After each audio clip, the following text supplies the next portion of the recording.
इश्क अनोखड़ी पीड़े पंजाबी जबान मूवमेंट के प्रबंध हेठ पंजाबी बोली दे महान शायर ख्वाजा गुलाम फरीद होना दी याद बड़े यार ते मुहब्बत नाल मनाई गई। पंजाब हाउस च होने वाली इस ख्वाजा फरीद कॉन्फ्रेंस ने कई तारीखी मुगालते दूर कीते ते नाल ये भी दस्सिया कि ख्वाजा फरीद होरा पंजाबी बोली राही आजादी दी तहरीक दिती ते अपने वेले दी ओ तारीख मुरतब कीती जेड़ी लुकाई नाल जुड़त रखदी सी। ਇਹ ਤੇ ਖਾਜਾ ਫਰੀਦ ਨੇ ਬਾਬਾ ਫਰੀਦ ਕੋਲ ਸਿੱਖ ਲਈ ਸੀ। ਉਹਨਾਂ ਦਾ ਨਾਂ ਗੁਲਾਮ ਫਰੀਦ ਰੱਖਿਆ ਗਿਆ। ਉਹ ਜਦੋਂ ਵਾਰਿਸ ਸ਼ਾਹ ਹੋਰਾਂ ਨੇ ਕਿਹਾ ਸੀ ਨਾ ਜੀ ਉਹਦੇ ਵਿੱਚ ਆਪਣੇ ਹੀਰ ਦੇ ਵਿੱਚ ਕਿ ਮਦੂਦ ਦਾ ਲਾਡਲਾ ਪੀਰ ਚਿਸ਼ਤੀ ਸ਼ਕਰਗੰਜ ਮਸੂਦ ਭਰਪੂਰ ਹੈ ਜੀ, ਖਾਨਦਾਨ ਵਿੱਚ ਚਿਸ਼ਤ ਕਾਮਲੀਅਤ ਸ਼ਹਿਰ ਫਕਰ ਦਾ ਪਟਨ ਮਾਮੂਰ ਹੈ ਜੀ, ਬਾਈਆਂ ਕੁਤਬਾਂ ਵਿੱਚ ਹੈ ਪੀਰ ਕਾਮਲ ਜੈਨ ਦੀ ਆਜ ਦੀ ਜ਼ੋਹਦ ਮਨਜ਼ੂਰ ਹੈ ਜੀ, ਸ਼ਕਰਗੰਜ ਨੇ ਆਨ ਮਕਾਮ ਕੀਤਾ ਦੁੱਖ ਦਰਦ ਪੰਜਾਬ ਦਾ ਦੂਰ ਹੈ ਜੀ। ਬਾਅਦ ਔਕਾਤ ਅਸੀਂ ਭੁੱਲ ਜਾਂਦੇ ਹਾਂ ਦੁਨੀਆ ਦੀ ਜ਼ਿੰਦਗੀ ਚ ਲਾ ਕੇ ਨਾ ਅਸੀਂ ਆਪਣੇ ਬਜ਼ੁਰਗਾਂ ਦੇ ਜਿਹੜੇ ਕੋਲ ਹੈ ਜਿਨ੍ਹਾਂ ਦੇ ਨੂੰ ਸੁਣ ਕੇ ਸਾਡੇ ਅੰਦਰ ਇੱਕ ਰੂਹਾਨੀਅਤ ਪੈਦਾ ਹੁੰਦੀ ਹੈ ਉਹ ਅਸੀਂ ਭੁੱਲ ਜਾਂਦੇ ਹਾਂ ਤੇ ਇਸ ਐਸੀ ਕਾਨਫਰੰਸਾਂ ਦੇ ਉੱਤੇ ਆ ਕੇ ਬੰਦੇ ਦਾ ਈਮਾਨ ਤਾਜ਼ਾ ਹੋ ਜਾਂਦਾ ਹੈ। यार फरीदा तेरी पंज दरियाई चादर मोढे उत्ते चुकी फिरना, वारस बुल्ले बाहू वाला निग न लभे, वारस बुल्ले बाहू वाला निग न लभे, ताइयों अपने आप दे नाल मैं रुसी फिरना। यार फरीदा तेरी पंज दरियाई चादर मोढे उत्ते चुकी फिरना। किसी भी सूफी ने मिट्टी तो अलावा या धरती तो अलावा कोई गल ही नहीं की। और जिन्हें लोगों ने इन्होंने वंडन की कोशिश की है, मेरा ख्याल है कि उन्होंने इस गल का पता चल जाना चाहिए कि ख्वाजा फरीद जो है किसी एक पासे का एक कोने का शायर नहीं है, उस धरती का तो इस पाकिस्तान का शायर है, पूरी दुनिया का शायर है। इस वास्ते पंजाब हाउस जो ना अज वो सैलीब्रेट कर रहे और वो काम सलाह रहे ਤੇ ਅਸੀਂ ਭੱਟ ਸਾਹਿਬ ਨੂੰ ਤੇ ਘੁੰਮਣ ਸਾਹਿਬ ਨੂੰ ਤੇ ਪੰਜਾਬੀ ਨਾਲ ਜੁੜੇ ਜਿਹੜੇ ਵੀ ਦੋਸਤ ਨੇ ਉਹ ਭਾਵੇਂ ਵੱਟੂ ਸਾਹਿਬ ਕਿਉਂ ਨਾ ਹੋਣ, ਸਦੀਕੀ ਸਾਹਿਬ ਕਿਉਂ ਨਾ ਹੋਣ ਤੇ ਜੋੜੇ ਵੀ ਜਿੱਥੇ ਵੀ ਕੋਈ ਬੈਠਾ ਦੋਸਤ ਸੱਜਣ ਮਿੱਤਰ ਪਿਆਰਾ ਤੇ ਉਹ ਮੈਂ ਸਮਝਣਾ ਵਾ ਕਿ ਉਹ ਇੱਕ ਖੁਦ ਆਪਣੇ ਤੌਰ ਤੇ ਵੀ ਇੱਕ ਅਦਾਰਾ ਹੈ। ਮੇਰੇ ਨੇੜੇ ਪੰਜਾਬੀ ਜ਼ੁਬਾਨ ਨੂੰ ਬੋੜ ਦੇ ਉਸ ਕੰਛਾਵੇਂ ਰੁੱਖ ਨਾਲ ਤਸ਼ਬੀਹ ਦਿੱਤੀ ਜਾ ਸਕਦੀ ਹੈ ਜਿਸ ਦੀਆਂ ਜੜ੍ਹਾਂ ਡੂੰਘੀਆਂ ਹੋਣ ਦੇ ਨਾਲ ਹਜ਼ਾਰਾਂ ਵਰੇ ਪੁਰਾਣੀਆਂ ਵੀ ਨੇ।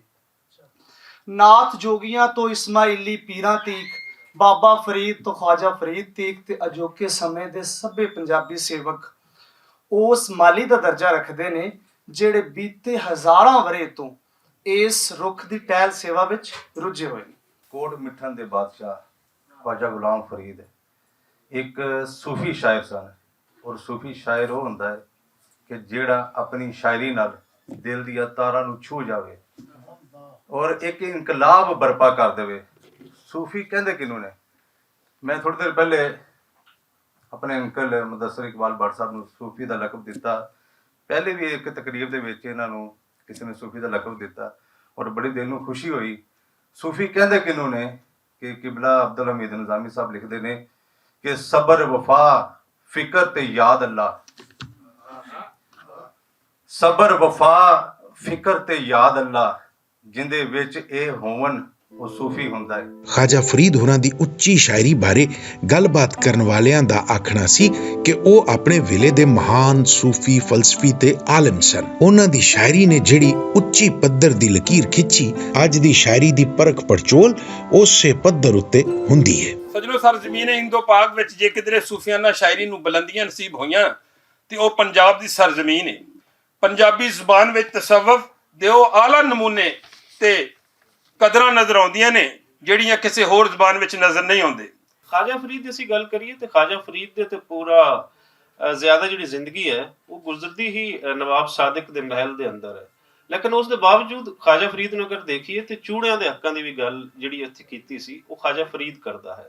ਸੋ ख्वाजा ਸਾਹਿਬ ਹੋਣ ਬੁੱਲੇ ਸ਼ਾਹ ਹੋਣ ਇਹ ਇੱਕ ਹੀ ਧਰਤੀ ਦੇ ਇੱਕ ਹੀ ਏਰੀਏ ਦੇ ਲੋਕ ਹਨ। ਉੱਚ ਸ਼ਰੀਫ ਕੋਟ ਮਿੱਠਣ ਅੱਗੇ ਅਸੀਂ ਆਨੇ ਆ ख्वाजा नूर मोहम्मद मारवी साहब हैं। ख्वाजा नूर मोहम्मद मारवी साहब तो अगे देखिए ख्वाजा गुलाम तुगेरवी साहब हैं। तुगेरवी साहब तो अगे आइए तो फिर जी बड़ा घर है सारिਆਂ ਦਾ बाबा फरीद ਦਾ है ਜਿਹੜੀ ਸਾਡੀ ਸ਼ੇਰੀ ਰਵਾਇਤ ਪਿਛਲੇ 900 ਸਾਲ ਦੀ 1000 ਸਾਲ ਦੀ ਚੱਲਦੀ ਪਈ ਹੈ, ਉਹ ਬਾਬਾ ਫਰੀਦ ਦੀ ਲਾਈਨ ਤੋਂ ਕਿਤੇ ਹਟ ਕੇ ਨਹੀਂ ਜਾਂਦੀ। ਬਾਬਾ ਫਰੀਦ ਜੀ ਤੋਂ ਬਾਅਦ ਇੱਕ ਲੜੀ ਤੁਰਦੀ ਹੈ। ਇਹ ਇੱਕ ਬਹੁਤ ਪਿਆਰੀ ਗੱਲ ਹੈ ਕਿ ਤੁਸੀਂ ਵੇਖ ਲਓ ਕਿ 1539 ਦੇ ਵਿੱਚ ਜਦੋਂ ਗੁਰੂ ਨਾਨਕ ਸਾਹਿਬ ਇਸ ਸੰਸਾਰ ਤੋਂ ਜਾ ਰਹੇ ਸੀ ਤੇ 1538 ਚ ਸ਼ਾਹ ਹੁਸੈਨ ਦੀ ਹਾਜ਼ਰੀ ਹੁੰਦੀ, ਗੁਰੂ ਅੰਗਦ ਸਾਹਿਬ ਦੀ ਹਾਜ਼ਰੀ ਹੁੰਦੀ। ਇੱਥੇ ਇਹ ਭਗਤੀ ਲਹਿਰ ਔਰ ਸੂਫੀ ਲਹਿਰ ਨਾਲ ਨਾਲ ਹੀ ਚੱਲ ਰਹੀ, ਔਰ ਭਗਤੀ ਲਹਿਰ ਦਾ ਕੋਈ ਮਿੱਥਿਆ ਟਾਈਮ ਤਾਂ ਨਹੀਂ ਹੈ। ਕਈ ਉਸਨੂੰ ਨਾਥਾਂ ਨਾਲ ਜੋੜਦੇ ਨੇ, ਕਈ ਨਾਥਾਂ ਤੋਂ ਪਹਿਲੇ ਇਸ ਧਰਤੀ ਦੇ ਜਿਹੜੇ ਵਾਸੀ ਨੇ ਉਹਨਾਂ ਨਾਲ ਬਹੁਤ ਸਾਰੇ ਜੋੜਦੇ ਨੇ, ਔਰ ਉਸ ਨੂੰ ਪਰੋਂਦੇ ਨੇ ਕਿ ਲਾਰਡ ਬੁੱਧਾ, ਮਹਾਵੀਰ, ਉਸ ਨਾਲ ਪਰੋਂਦੇ ਨੇ ਕਿ ਉਹ ਭਗਤੀ ਲਹਿਰ ਸੀ ਵੇਲੇ ਦੇ ਜਿਹੜੇ ਜਾਬਰਾਂ ਦੇ ਖਿਲਾਫ। ਜਿੱਥੇ ਜਿੱਥੇ ਇਹਨਾਂ ਨੇ ਗੱਲ ਕੀਤੀ ਹੈ ਉੱਥੇ ਵੇਲੇ ਦੇ ਜਾਬਰਾਂ ਦੇ ਖਿਲਾਫ ਵੀ ਗੱਲ ਕੀਤੀ ਹੈ। ਕਲਾਸੀਕਲ ਪੋਇਟ ਦੀ ਥਾਂ ਥਾਂ ਤੁਹਾਨੂੰ ਇਹ ਚੀਜ਼ ਨਜ਼ਰ ਆ ਜਾਏਗੀ ਕਿ ਵੇਲੇ ਦੇ ਜਾਬਰ ਕੌਣ ਸਨ। ਇੱਕ ਲਫ਼ਜ਼ ਜਿਹੜਾ ਹੈ ਨਾ ਉਹ ਬਾਰ-ਬਾਰ ਇਸਤੇਮਾਲ ਹੋ ਰਿਹਾ ਸੀ। ਤੁਹਾਨੂੰ ਪਤਾ ਹੈ ਨਾ, ਉਜ਼ਬੇਕਿਸਤਾਨ, ਤੁਰਕਮਾਨਿਸਤਾਨ, ਤਾਜਕਿਸਤਾਨ, ਉੱਥੇ ਜਿਹੜਾ ਹੈ ਨਾ ਲੋਕਾਂ ਦੇ ਨਾਲ ਔਫ ਦਾ ਲਫ਼ਜ਼ ਇਸਤੇਮਾਲ ਹੋਇਆ ਹੁੰਦਾ ਹੈ। ਕਰੀਮੋਫ, ਸਲਾਮ ਕਰੀਮੋਫ, ਅੱਜ ਕੱਲ੍ਹ ਉੱਥੇ ਸ਼ੌਕਤ ਮਿਰਜ਼ੀਓਫ ਉਹਨਾਂ ਦੇ ਪ੍ਰੈਜ਼ੀਡੈਂਟ। ਤਾਂ ਉਹਨਾਂ ਨੇ ਨਾ ਫਰੀਦੋਫ ਦੇ ਨਾਲ ਸ਼ੇਰ ਦੀ ਇੱਕ ਜਿਹੜੀ ਡਾਇਮੈਂਸ਼ਨ ਹੈ ਨਾ ਉਹਨੂੰ ਬਿਆਨ ਕਰਨਾ ਸ਼ੁਰੂ ਕੀਤਾ ਕਿ ਜਿਹੜੇ ਸ਼ਾਇਰ ਹਨ ਇਹਨਾਂ ਦਾ ਰਫਾਕਤ ਸਾਹਿਬ ਉਹ ਕਹਿੰਦੇ ਨੇ ਕਿ ਜਿਹੜਾ ਹੈ ਨਾ ਬਾਰ-ਬਾਰ ਹਵਾਲਾ ਜਿਹੜਾ ਉਹਨਾਂ ਦੇ ਕਲਾਮ ਦੀ ਕੋਈ ਖਸੂਸੀਅਤ ਬਿਆਨ ਕਰ ਰਹੇ ਸਨ, ਕਹਿੰਦੇ ਕਿ ਇਹਨਾਂ ਨੇ ਫਰੀਦੋਫ ਜਿਹੜਾ ਹੈ ਨਾ ਉਹਦੇ ਅੰਦਰ ਬੜਾ ਕਮਾਲ ਕੰਮ ਕੀਤਾ। ਤੇ ਮੈਂ ਉਹਨਾਂ ਕੋਲ ਪੁੱਛਿਆ ਕਿ ਫਰੀਦੋਫ ਤੋਂ ਮੁਰਾਦ ਕੀ ਹੈ? ਉਹਨਾਂ ਨੇ ਕਿਹਾ ਜੀ ਕਿ ਬੇਸਿਕਲੀ ਇਹ ਉਹ ਆਹੰਗ ਹੈ ਜਿਹੜਾ ਤੁਹਾਨੂੰ ਤਾਂ ਬਹੁਤ ਪਤਾ ਹੋਣਾ ਚਾਹੀਦਾ ਹੈ ਕਿ ਇਹ ਤੁਹਾਡੇ ਵਤਨ ਦੇ ਸ਼ਾਇਰ ਖਾਜਾ ਫਰੀਦ ਸਰਕਾਰ ਦਾ ਜਿਹੜਾ ਕਾਫੀ ਦਾ ਰੰਗ ਹੈ ਨਾ, ਉਸ ਰੰਗ ਜਿਹਨਾਂ ਲੋਕਾਂ ਨੇ ਉਜ਼ਬੇਕ ਜ਼ੁਬਾਨ ਵਿੱਚ ਕੰਮ ਕੀਤਾ ਹੈ ਉਹ ਉਸ ਇਸਤਲਾਹ ਨੂੰ ਫਰੀਦੋਫ ਕਹਿੰਦੇ ਨੇ। ਯਾਨੀ ਕਾਫੀ ਜਿਹੜੀ ਕਾਫੀ ਪੁਰਾਣੀ ਜਿਹੜੀ ਹੈ ਸਰਿਆਨੀ ਤੋਂ ਇਬਰਾਨੀ ਤੱਕ ਚੱਲ ਕੇ ਔਰ ਇਬਰਾਨੀ ਤੋਂ ਅਰਬੀ ਚ ਆਈ ਸੀ ਨਾ, ਉਹਨੂੰ ਖਾਜਾ ਫਰੀਦ ਨੇ ਇਤਨਾ ਰੰਗ ਔਰ ਭਾਗ ਲਾ ਦਿੱਤਾ ਹੈ ਕਿ ਉਹ ਹੁਣ ਉਹਨਾਂ ਤੋਂ ਬਾਅਦ ਉਹਨਾਂ ਦੀ ਨਿਸਬਤ ਦੇ ਨਾਲ ਦੁਨੀਆ ਦੀ ਬਾਕੀ ਜ਼ੁਬਾਨਾਂ ਚ ਰਾਇਜ ਹੁੰਦੀ ਜਾ ਰਹੀ। ਇਹਦੇ ਚ ਕੋਈ ਝੂਠ ਨਹੀਂ ਕਿ ਜੇ ਨਵਾਬ ਖਾਜਾ ਸਾਹਿਬ ਦੀ ਸਰਪ੍ਰਸਤੀ ਨਾ ਕਰਦੇ ਤੇ ਸ਼ਾਇਦ ਕਾਮਯਾਬ ਨਾ ਹੁੰਦੇ, ਉਹ ਡੈਫੀਨਿਟਲੀ ਸੀ ਹੋਣਾ ਉਹਨਾਂ ਨੂੰ। ਲੇਕਿਨ ਇਹਦਾ ਜੇ ਅਸੀਂ ਕੰਪੈਰੀਜ਼ਨ ਕਰੀਏ ਅੱਜ ਦੇ ਹਵਾਲੇ ਨਾਲ, ਤੇ ਅੱਜ ਦਾ ਤੁਹਾਡਾ ਕੁਰਸੀ ਨਸ਼ੀਨ ਜਿਹੜਾ ਹੈ ਉਹ ਜਵਾਨ ਬੱਚਿਆਂ ਨੂੰ ਯਤੀਮ ਕਰ ਦੇਵੇ ਤੇ ਕੋਈ ਗੱਲ ਨਹੀਂ। ਵੁੱਡ ਵੀ ਚੇਅਰਪਰਸਨ ਜਿਹੜਾ ਹੈ ਉਹ ਨਿਕਲੇ ਕਿ ਬਲੂੰਗਿਆਂ ਨੂੰ ਯਤੀਮ ਕਰ ਦੇਵੇ ਤੇ ਕੋਈ ਗੱਲ ਨਹੀਂ। ਉਹ ਜਿਸ ਵਕਤ ਮਤਲਬ ਹੈ ਕੁਰਸੀ ਨਸ਼ੀਨ ਹੋ ਜਾਏ ਤੇ ਉਹ ਭੁੱਲ ਜਾਵੇ ਕਿ ਮੇਰੀਆਂ ਬੀਵੀਆਂ ਕਿੰਨੀਆਂ ਨੇ। ਮੈਂ ਤੇ ਆਪਣੀ ਕੌਮ ਨੂੰ ਦੱਸਿਆ ਕਿ ਮੇਰੀਆਂ 4 ਬੀਵੀਆਂ ਨੇ, ਤੇ ਉਹ ਲਾਹੌਰ ਦੇ ਵਿੱਚ ਉਹਨੂੰ ਪਤਾ ਕਿ ਪੰਜਾਬ ਵਾਲੇ ਬਹੁਤੇ ਸ਼ਿਕਾਇਤੀ ਟੱਟੂ ਨੇ, ਹੋਰ ਤੋਂ ਉਹਨੇ ਕਿਤੇ ਨਹੀਂ ਕਾਇਮ ਕੀਤਾ। ਲਾਹੌਰ ਦੇ ਵਿੱਚ ਉਹਨਾਂ ਨੇ 5 ਮਤਲਬ ਜਿਹੜੇ ਸਨ ਸੈਂਟਰ ਕਾਇਮ ਕਰ ਦਿੱਤੇ, ਸ਼ਿਕਾਇਤ ਸੈੱਲ। ਲੇਕਿਨ ਇਹਦੇ 'ਚ ਜਿਹੜੀ ਇੱਕ ਇਹ ਮਤਲਬ ਵੱਟੂ ਸਾਹਿਬ ਨੇ ਗੱਲ ਬੜੀ ਠੀਕ ਕੀਤੀ ਹੈ ਕਿ ਅਸੀਂ ਜਦੋਂ ਕਿਸੇ ਨੂੰ ਵੱਡਾ ਮੰਨ ਲੈਂਦੇ ਹਾਂ ਨਾ ਸੂਫੀਜ਼ਮ ਦੇ ਵਿੱਚ, ਵਲਾਇਤ ਦੇ ਵਿੱਚ, ਤੇ ਅਸੀਂ ਉਹਨਾਂ ਦੇ ਇਹ ਜਿਹੜੇ ਪੱਖ ਨੇ ਉਹਨਾਂ ਨੂੰ ਉਜਾਗਰ ਨਹੀਂ ਕਰਦੇ। ਹੁਸਨ, ਅਮਨ, ਮੁਹੱਬਤ ਤੇ ਏਕਤਾ ਦਾ, ਹੁਸਨ, ਅਮਨ, ਮੁਹੱਬਤ ਤੇ ਏਕਤਾ ਦਾ ਸੱਦਾ ਸਭਨਾਂ ਤੇ ਕਪੜਾਵਿਆ ਜੇ। ਹੁਸਨ, ਅਮਨ, ਮੁਹੱਬਤ ਤੇ ਏਕਤਾ ਦਾ ਸੱਦਾ ਸਭਨਾਂ ਤੇ ਕਪੜਾਵਿਆ ਜੇ। ਮੇਰੀ ਗੱਲ ਦੇ ਪਿੱਛੇ ਜ਼ਰੂਰ ਲੱਗਣਾ, ਮੇਰੇ ਮਗਰ ਬੇਸ਼ੱਕ ਨਾ ਆਵਿਆ ਜੀ। ਖਾਜਾ ਫਰੀਦ ਕਾਨਫਰੰਸ 'ਚ ਰਲਤ ਕਰਨ ਵਾਲੇ ਅਜੋਕੇ ਵੇਲੇ ਦੀ ਪਛਾਣ ਪੰਜਾਬੀ ਦੇ ਮਹਾਨ ਖੋਜਕਾਰਾਂ, ਅਦੀਬਾਂ ਤੇ ਉਸਤਾਦਾਂ ਨੇ ਖਾਜਾ ਫਰੀਦ ਹੋਰਾਂ ਦੀ ਹਯਾਤੀ, ਫਲਸਫੇ ਤੇ ਸ਼ਾਇਰੀ ਬਾਰੇ ਗੂੜੀਆਂ ਗੱਲਾਂ ਕੀਤੀਆਂ ਤੇ ਨਵੇਂ ਨੁਕਤੇ ਉਜਾਗਰ ਕੀਤੇ। ਖਾਜਾ ਸਾਹਿਬ ਦੇਖੋ, ਇਹ ਜਿੰਨੇ ਵੀ ਰੱਬ ਲੋਕ ਨੇ, ਸੂਫੀ ਨੇ, ਮੁਹੱਬਤ ਦੇ ਪੈਗੰਬਰ ਨੇ। ਇਹਨਾਂ ਨੇ ਇਸ ਧਰਤੀ ਨੂੰ ਕਿ ਪੂਰੀ ਦੁਨੀਆ ਨੂੰ ਗੁਲਜ਼ਾਰ ਬਣਾਉਣਾ ਚਾਹਿਆ, ਆਪਣੀ ਮੁਹੱਬਤ ਦਾ ਪੈਗਾਮ ਦਿੱਤਾ। ਮੈਂ ਉਹਨਾਂ ਲੋਕਾਂ को ਆਖਾਂ ਕਿ ਤੁਸੀਂ ख्वाजा गुलाम फरीद ਦੇ ਆਸ਼ਿਕ ਬਣੇ ਵਧੇ ਵੇ ਕਿ ਕਿਆ ਸਿੱਖਿਆ ਤੁਸੀਂ ख्वाजा ਸਾਹਿਬ ਕੋਲੋਂ, ਕਿਆ ਸਿੱਖਿਆ? ਸ਼ਾਲਾ ਤੁਹਾਡੀ ਨਫ਼ਰਤ ਤੇ ਸਾੜੇ ਵਿੱਚ ਮੌਤ ਥੀ ਵੇ ਜਿਹੜੇ ਤੁਸੀਂ ਸੜਦੇ ਵੇ ਕਿ ख्वाजा ਸਾਹਿਬ ਦਾ ਨਾਂ ਅਸਾਂ ਗਿੰਦੇ ਕਿਉਂ? ਮੈਂ ਆਦਾ ਤੁਸੀਂ ਕਰੋ ਉੱਥੇ ਮੁਲਤਾਨ ਵਿੱਚ, ਰਹੀਮ ਯਾਰ ਖਾਂ ਵਿੱਚ, ਸ਼ਾਹ ਹੁਸੈਨ ਦੀ ਕਾਨਫਰੰਸ ਕਰੋ, ਲਿਖੋ ਉੱਤੇ ਸੈਕੀ ਸ਼ਾਇਰ शाह हुसैन असां खुश थी सूं असां आप आसूं ख्याल तो करो ਤੁਹਾਨੂੰ ਦੁਨੀਆ ਦੇ ਹਰ ਖਿੱਤੇ ਦੇ ਵਿੱਚ ਆਪਣੇ ਸੂਫੀਆਂ ਦਾ ਪੈਗਾਮ ਪਹੁੰਚਾਉਣਾ ਚਾਹੀਦਾ ਹੈ। ख्वाजा गुलाम फरीद ਜਿਹੜੇ ਨੇ ਉਹ ਨਾ ਸਿਰਫ ਤੁਹਾਡੇ ਸਰਾਇਕਿਸਤਾਨ ਦੇ ਨਹੀਂ ਬਲਕਿ ਪੂਰੀ ਪੰਜਾਬ ਦੇ ਸ਼ਾਇਰ ਨੇ ਔਰ ਸਰਾਇਕਿਸਤਾਨ ਦਾ ਲਫ਼ਜ਼ ਜਿਹੜਾ ਇਸਤੇਮਾਲ ਕਰਦੇ ਨੇ ਉਹ ਇੰਤਹਾਈ ਜਿਹੜਾ ਵੇ ਉਹ ਇੱਕ ਲਹਿਜੇ ਨੂੰ ਜ਼ੁਬਾਨ ਜਿਹੜਾ ਵੇ ਉਹ ਨਹੀਂ ਕਰਾਰ ਦਿੱਤਾ ਜਾ ਸਕਦਾ। ਮੈਂ ਹਿੰਦਕੋ ਜ਼ੁਬਾਨ ਉੱਥੇ ਵੀ ਬੜੀਆਂ ਕੋਸ਼ਿਸ਼ਾਂ ਹੁੰਦੀਆਂ ਪਈਆਂ ਨੇ ਕਿ ਹਿੰਦਕੋ ਨੂੰ ਜਿਹੜਾ ਵੇ ਉਹ ਜ਼ੁਬਾਨ ਦੇ ਤੌਰ ਤੇ ਮੁਤਾਰਫ ਕਰਾਇਆ ਜਾਏ। 3-4 ਕਾਨਫਰੰਸਿਸ ਇੰਟਰਨੈਸ਼ਨਲ ਲੈਵਲ ਦੀਆਂ ਕਾਨਫਰੰਸਿਸ ਸੀ, ਉੱਥੇ ਜਾਣ ਦਾ ਇਤਫਾਕ ਹੋਇਆ। ਜ਼ੁਬਾਨ ਜਿਹੜੀ ਉਹ ਇਹ ਹੀ ਹੈ ਪੰਜਾਬੀ ਜਿਹੜੀ ਉੱਥੇ ਬੋਲੀ ਜਾਂਦੀ ਹੈ।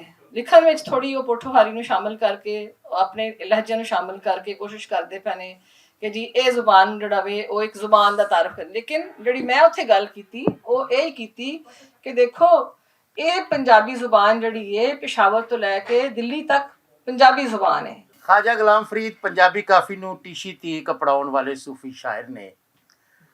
ਉਹਨਾਂ ਦੀਆਂ ਕਾਫੀਆਂ ਬਾਰੇ ਦੋਸਤਾਂ ਨੇ ਬਹੁਤ ਸੋਹਣੀਆਂ ਸੋਹਣੀਆਂ ਗੱਲਾਂ ਕੀਤੀਆਂ ਨੇ, ਪਰ ਮੈਂ ਉਹਨਾਂ ਦੇ ਨਾਲ ਹੱਜ ਦਾ ਸਫ਼ਰ ਕਰਨ ਵਾਲੇ ਇੱਕ ਉਹਨਾਂ ਦੇ ਮੁਰੀਦ ਦੇ ਸਫ਼ਰਨਾਮੇ ਦੀ ਗੱਲ ਕਰਨਾ ਚਾਹੁੰਦਾ ਵਾਂ, ਜਿਹੜਾ ਫਰੀਦਿਆਤ ਵਿੱਚ ਬੜਾ ਨਿੱਘਰ ਕੰਮ ਹੈ।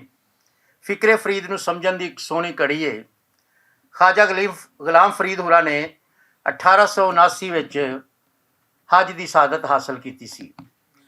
ਉਂਝ ਤਾਂ ਉਹਨਾਂ ਦੀਆਂ ਕਾਫੀਆਂ ਵਿੱਚ ਸਫ਼ਰਨਾਮੇ ਦੀਆਂ ਕਈ ਕੈਫੀਅਤਾਂ ਵਿਖਾਲੀ ਦਿੰਦੀਆਂ ਨੇ, ਸਗੋਂ ਜੇ ਇਹਨਾਂ ਕਾਫੀਆਂ ਨੂੰ ਇਕੱਠਿਆਂ ਪੜ੍ਹਿਆ ਜਾਵੇ ਤੇ ਸਫ਼ਰਨਾਮੇ ਦੇ ਕਈ ਤੱਤ ਭਾਲੇ ਜਾ ਸਕਦੇ ਨੇ। ਲਾਹੌਰ ਦੇ ਵਿੱਚ ख्वाजा फरीद ਦੇ ਹਵਾਲੇ ਨਾਲ ਇੱਕ ਪੂਰਾ ਦਿਨ ਦੀ ਗੱਲਬਾਤ ਜਿਹੜੀ ਸੀ, ਕਾਨਫਰੰਸ ਨਾ ਕਹੋ ਕਹਿ ਲਓ, ਉਹ ਅਸੀਂ ਆਪਣੇ ਕਾਲਜ ਰੱਖੀ ਸੀ। ਔਰ ਉਸ ਤੋਂ ਪਹਿਲੇ ਓਰੈਂਟੀਅਲ ਕਾਲਜ ਦੇ ਵਿੱਚ ਵੀ ख्वाजा फरीद ਕਾਨਫਰੰਸ ਦੇ ਨਾਂ ਤੇ ਇੱਕ ਫੰਕਸ਼ਨ ਹੋਇਆ ਸੀ।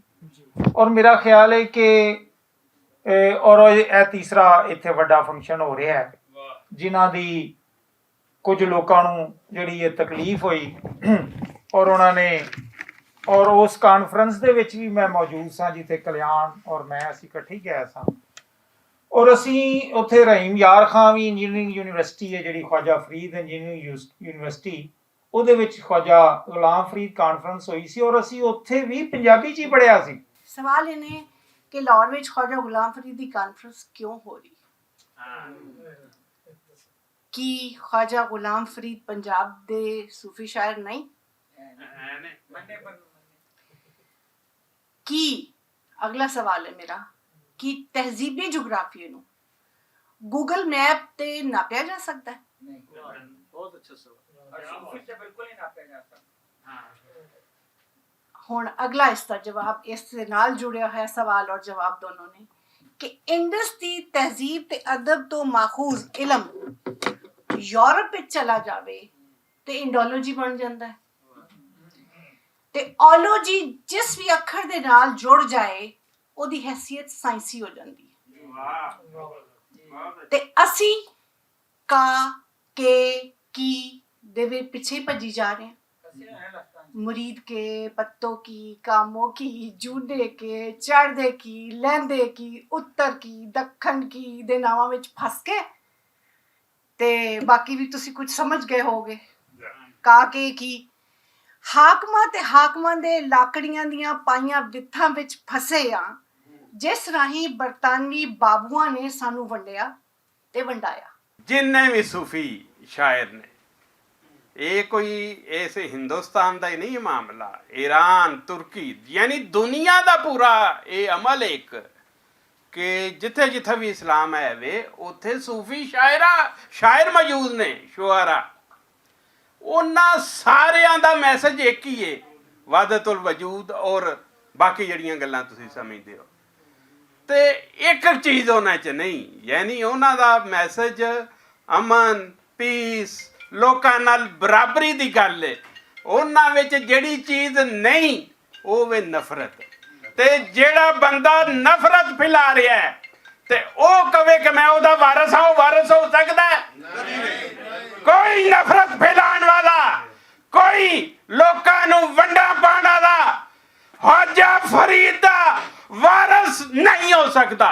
ਇਹ ਬੁਨਿਆਦ ਹੈ ਇਸ ਗੱਲ ਦੀ।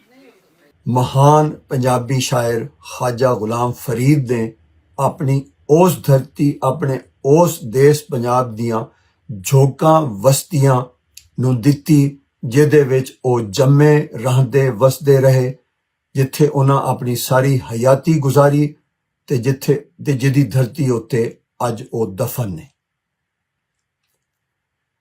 ਪੰਜ ਦਰਿਆਵਾਂ ਦੀ ਇਸੇ ਧਰਤੀ ਨਾਲ ਖਾਜਾ ਫਰੀਦ ਨੇ ਆਪਣੇ ਇਸ਼ਕ, ਆਪਣੀ ਜੁੜਤ ਤੇ ਆਪਣੇ ਮੁਹੱਬਤ ਦਾ ਭਰਵਾਂ ਇਜ਼ਹਾਰ ਆਪਣੇ ਪੰਜਾਬੀ ਕਲਾਮ ਰਾਹੀਂ ਕੁਝ ਇਸ ਤਰ੍ਹਾਂ ਕੀਤਾ ਹੈ।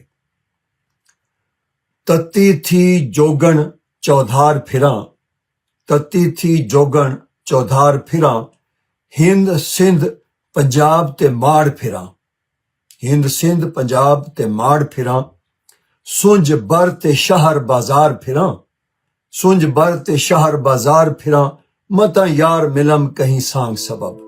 ਇਸ ਮੌਕੇ ਉੱਤੇ ਪੰਜਾਬੀ ਯੂਨੀਅਨ ਦੇ ਚੇਅਰਮੈਨ ਤੇ ਪੰਜਾਬੀ ਤਹਿਰੀਕ ਦੇ ਆਗੂ ਮੁਦੱਸਰ ਇਕਬਾਲ ਭੱਟ ਹੋਰਾਂ ਨਜ਼ੀਰ ਕੋਹੋਟ ਹੋਰਾਂ ਦੀ ਨੁਮਾਇੰਦਗੀ ਕਰਦਿਆਂ ਮੁਕਾਲਾ ਖਸੂਸੀ ਪੇਸ਼ ਕੀਤਾ। ਪੰਜਾਬੀ ਲੈਂਗੁਏਜ ਮੂਵਮੈਂਟ ਦੀ 70 ਸਾਵੇਂ ਪੰਜਾਬ ਹਾਊਸ ਲਾਹੌਰ ਵਿੱਚ 24 ਨਵੰਬਰ 2023 ਨੂੰ ਹੋਣ ਵਾਲੀ ਖਾਜਾ ਗੁਲਾਮ ਫਰੀਦ ਕਾਨਫਰੰਸ 2023 ਸ਼ਾਮਲ ਹੋਣ ਵਾਲੇ ਸਾਰੇ ਪੰਜਾਬੀ ਸੂਝਵਾਨ, ਲਿਖਾਰੀ, ਸ਼ਾਇਰ, ਕਾਮੀ, ਉਸਤਾਦ, ਕੌਮਪ੍ਰਸਤ, ਐਕਟਿਵਿਸਟ ਤੇ ਪੰਜਾਬੀ ਤਨਜ਼ੀਮਾਂ ਇਤਫਾਕ ਰਾਏ ਨਾਲ ਇਸ ਕਾਨਫਰੰਸ ਵਿੱਚ ਮਨਜ਼ੂਰ ਕੀਤੀਆਂ ਕਰਾਰਦਾਦਾਂ ਰਾਹੀਂ ਪੰਜਾਬ ਹਕੂਮਤ ਕੋਲੋਂ ਮੰਗ ਕਰਦੀ ਹੈ ਕਿ ਪੰਜਾਬ ਹਕੂਮਤ ਸਾਬਕਾ ਸੂਬਾਈ ਹਕੂਮਤ ਹੱਥੋਂ ਆਈਨ ਤੇ ਸੁਪਰੀਮ ਕੋਰਟ ਦੇ ਹੁਕਮ ਦੀ ਖਿਲਾਫ ਵਰਜ਼ੀ ਕਰਦਿਆਂ ਲਾਗੂ ਕੀਤਾ ਜਾਣ ਵਾਲਾ ਕਾਲਾ ਲਸਾਨੀ ਕਾਨੂੰਨ ਉਰਦੂ ਲੈਂਗੁਏਜ ਐਕਟ 2022 ਫੌਰੀ ਤੌਰ ਤੇ ਖਤਮ ਕਰੇ ਔਰ ਸੁਪਰੀਮ ਕੋਰਟ ਦੇ ਹੁਕਮ ਦੇ ਮੁਤਾਬਕ ਪੰਜਾਬੀ ਨੂੰ ਪੰਜਾਬ ਦੀ ਮੁੱਢਲੀ ਤਾਲੀਮੀ, ਸਰਕਾਰੀ, ਦਫ਼ਤਰੀ ਤੇ ਪਾਰਲੀਮਾਨੀ ਜ਼ਬਾਨ ਬਣਾਏ ਤੇ ਇਸ ਮਕਸਦ ਲਈ ਪੰਜਾਬੀ ਲੈਂਗੁਏਜ ਐਕਟ ਮਨਜ਼ੂਰ ਕਰਕੇ ਪੂਰੇ ਸੂਬੇ ਪੰਜਾਬ ਉੱਤੇ ਲਾਗੂ ਕਰੇ। ਕਾਨਫਰੰਸ ਦੇ ਅਖੀਰ ਉੱਤੇ ਮਾਨਯੋਗ ਪ੍ਰਾਹੁਣਿਆਂ ਦਾ ਸ਼ੁਕਰੀਆ ਪੰਜਾਬ ਹਾਊਸ ਦੇ ਪ੍ਰਬੰਧਕ ਬਿਲਾਲ ਮੁਦੱਸਰ ਹੋਰਾਂ ਅਦਾ ਕੀਤਾ ਤੇ ਦਰਵੇਸ਼ੀ ਲੰਗਰ ਨਾਲ ਉਹਨਾਂ ਦੀ ਸੇਵਾ ਕੀਤੀ।